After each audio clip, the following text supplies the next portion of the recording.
मेरे प्यारे देशवासियों, इस 25 वर्ष का अमृतकाल के लिए जब हम चर्चा करते हैं तब मैं जानता हूं चुनौतियां अनेक है, मर्यादाएं अनेक हैं, मुसीबतें भी है, बहुत कुछ है। हम इसको कम नहीं आंकते हैं, रास्ते खोजते हैं, लगातार कोशिश कर रहे हैं, लेकिन दो विषयों को तो मैं यहां आज चर्चा करना चाहता हूं। चर्चा अनेक विषयों पर हो सकती है, लेकिन मैं अभी समय की सीमा के कारण दो विषयों पर चर्चा करता हूं। और मैं मानता हूं हमारे इन सारी चुनौतियों को कारण, विकृतियों के कारण, बीमारियों के कारण इस 25 साल का अमृतकाल, उस पर शायद अगर हमने समय रहते नहीं चेते, समय रहते समाधान नहीं किए, तो वो ये विकराल रूप ले सकते हैं। और इसलिए मैं सबकी चर्चा न करते हुए दो पर जरूर चर्चा करना चाहता हूं। एक है भ्रष्टाचार, दूसरा है भाई भतीजावाद, परिवारवाद। भारत जैसे लोकतंत्र में जहां लोग गरीबी से जूझ रहे हैं,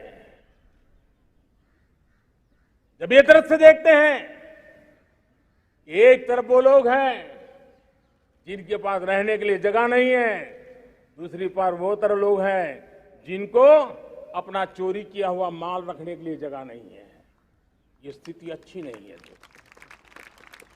और इसलिए हमें भ्रष्टाचार के खिलाफ पूरी ताकत से लड़ना है। पिछले 8 वर्षों में डायरेक्ट बेनिफिट ट्रांसफर के द्वारा, आधार, मोबाइल, इन सारे आधुनिक व्यवस्थाओं का उपयोग करते हुए 2 लाख करोड़ रुपए जो गलत हाथों में जाते थे, उसको बचा करके देश की भलाई के लिए काम लगाने में हम सफल हुए हैं। जो लोग पिछली सरकारों में बैंकों को लूट लूट करके भाग गए, उनकी संपत्तियां जब्त कर करके वापस लाने की कोशिश कर रहे हैं। कईयों को जेलों में जीने के लिए मजबूर करके रखा हुआ है। हमारी कोशिश है जिन्होंने देश को लूटा है उनको लौटाना पड़े, वो स्थिति हम पैदा करेंगे। भाइयों बहनों, अब भ्रष्टाचार के खिलाफ मैं साफ देख रहा हूं कि हम एक निर्णायक कालखंड में कदम रख रहे हैं। बड़े बड़े चमरबंदी भी बच नहीं पाएंगे। इस मिजाज के साथ भ्रष्टाचार के खिलाफ एक निर्णायक कालखंड में अब हिंदुस्तान कदम रख रहा है। और मैं लाल किले की प्राचीर से बड़ी जिम्मेवारी के साथ कह रहा हूं। और इसलिए भाइयों बहनों, भ्रष्टाचार दीमक की तरह देश को खोखला कर रहा है। मुझे इसके खिलाफ लड़ाई लड़नी है, लड़ाई को तेज करना है, निर्णायक मोड़ पे लेकर के ही जाना है। तब मेरे 130 करोड़ देशवासी, आप मुझे आशीर्वाद दीजिए, आप मेरा साथ दीजिए। मैं आज आपसे साथ मांगने आया, आपका सहयोग मांगने आया हूं, ताकि मैं इस लड़ाई को लड़ पाऊं, इस लड़ाई को देश जीत पाए और सामान्य नागरिक की जिंदगी भ्रष्टाचार ने तबाह करके रखी हुई है। मैं मेरे इन सामान्य नागरिक की जिंदगी को फिर से शान बान शान के लिए जीने के लिए रास्ता बनाना चाहता हूं। और इसलिए मेरे प्यारे देशवासियों, ये चिंता का विषय है कि आज देश में भ्रष्टाचार के प्रति नफरत तो दिखती है, व्यक्त भी होती है, लेकिन कभी कभी भ्रष्टाचारियों के प्रति उदारता बरती जाती है। किसी भी देश में ये शोभा नहीं देगा। और कई लोग तो इतनी बेशर्मी तक चले जाते हैं कि कोर्ट में सजा हो चुकी हो, भ्रष्टाचारी सिद्ध हो चुका हो, जेल जाना तय हो चुका हो, जेल गुजार रहे हो, उसके बावजूद भी उनका महिमा मंडन करने में लगे रहते हैं, उनकी शान शौकत में लगे रहते हैं, उनकी प्रतिष्ठा बनाने में लगे रहते हैं। अगर जब तक समाज में गंदगी के प्रति नफरत नहीं होती है, स्वच्छता की चेतना जगती नहीं है। जब तक भ्रष्टाचार और भ्रष्टाचारी के प्रति नफरत का भाव पैदा नहीं होता है, सामाजिक रूप से उसको नीचा देखने के लिए मजबूर नहीं करते, तब तक एक मानसिकता खत्म होने वाली नहीं है। और इसलिए भ्रष्टाचार के प्रति भी और भ्रष्टाचारियों के प्रति भी हमें बहुत जागरूक होने की जरूरत है। दूसरी एक चर्चा मैं करना चाहता हूं, भाई भतीजावाद।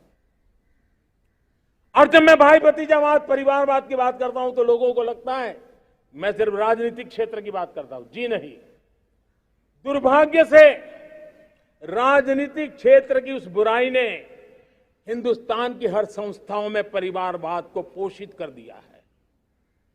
परिवारवाद हमारी अनेक संस्थाओं को अपने में लपेटे हुए है और उसके कारण मेरे देश की टैलेंट को नुकसान होता है, मेरे देश के सामर्थ्य को नुकसान होता है। जिनके पास अवसर की संभावनाएं हैं, वो परिवारवाद, भाई भतीजे के बाद बाहर रह जाता है। भ्रष्टाचार का भी कारण ये भी एक बन जाता है, ताकि उसका कोई भाई भतीजे के कार्य आसरा नहीं है तो लगता है चलो भाई कहीं से खरीद करके के जगह बना लूं। इस परिवारवाद से, भाई भतीजावाद से हमें हर संस्थाओं में एक नफरत पैदा करनी पड़ी होगी, जागरूकता पैदा करनी होगी, तब हम हमारी संस्थाओं को बचा पाएंगे।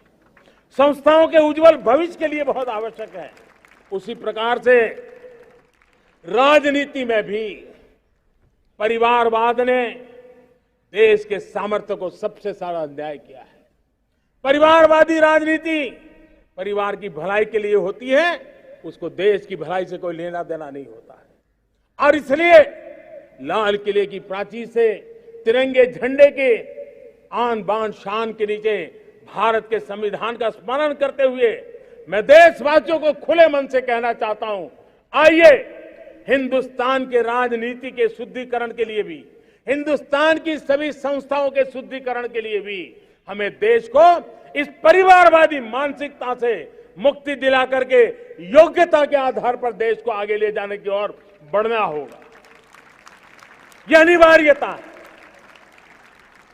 वरना हर किसी का मन कुंठित रहता है कि मैं उसके लिए योग्य था, मुझे नहीं मिला क्योंकि मेरा कोई चाचा, मामा, पिता, दादा, दादी, नाना, नानी कोई वहां थे नहीं। ये मनस्थिति किसी भी देश के लिए अच्छी नहीं। मेरे देश के नौजवानों, मैं आपके उज्जवल भविष्य के लिए, आपके सपनों के लिए, मैं भाई भतीजावाद के खिलाफ लड़ाई में आपका साथ चाहता हूं। परिवारवादी राजनीति के खिलाफ लड़ाई में मैं आपका साथ चाहता हूं। ये संवैधानिक जिम्मेवारी मानता हूं मैं, ये लोकतंत्र की जिम्मेवारी मानता हूं मैं, ये लाल किले के प्राचीर से कही गई बात की ताकत में मानता हूं और इसलिए मैं आज आपका अवसर चाहता हूं। हमने देखा पिछले दिनों खेलों में, ऐसा तो नहीं है कि देश के पास पहले प्रतिभाएं नहीं रही होंगी, ऐसा तो नहीं है कि खेलकूद की दुनिया में हिंदुस्तान के नौजवान, हमारे बेटे बेटियां कुछ कर नहीं सकते, लेकिन सिलेक्शन भाई भतीजेवाद की चैनल से गुजरते थे और उसके कारण वो खेल के मैदान तक, उस देश तक तो पहुंच जाते थे। जीत हार से उन्हें लेना देना नहीं था, लेकिन जब ट्रांसपेरेंसी आई, योग्यता के आधार पर खिलाड़ियों का चयन होने लगा, पूर्ण पारदर्शिता से खेल के मैदान में सामर्थ्य का सम्मान होने लगा, आज देखिए दुनिया में खेल के मैदान में भारत का तिरंगा फहरता है, भारत का राष्ट्रगान गाया जाता है, गर्व होता है और परिवारवाद से मुक्ति होती है, भाई भतीजावाद से मुक्ति होती है, तो ये नतीजे आते हैं।